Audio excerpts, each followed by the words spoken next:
Should you invest by following when insiders buy? Well, it sounds like an easy thing.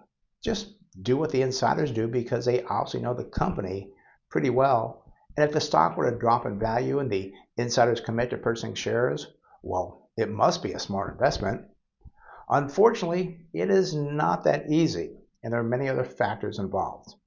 Data also shows that longer term, it may not even matter. Over my 45 years of doing this, I have seen sometimes where they borrow money from the company to actually do the purchase of the shares. With that said, when they are committing their own money, does the stock do well afterwards? The Wall Street Journal did an analysis of 1,400 publicly disclosed insider purchases using S&P 500 companies. Going back to 2020, they discovered insiders at 327 companies had a total of $3.7 billion in stock trades over $100,000.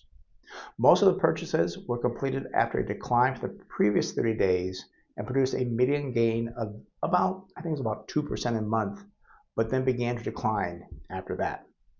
The numbers also showed that only 15% of the purchases fully recovered where they had fallen in the previous 30 days before the share purchase.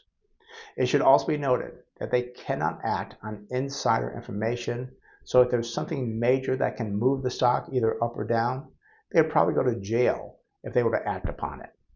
In other words, since they can't act upon insider information, they don't have much of an advantage over someone doing a good amount of research about the company.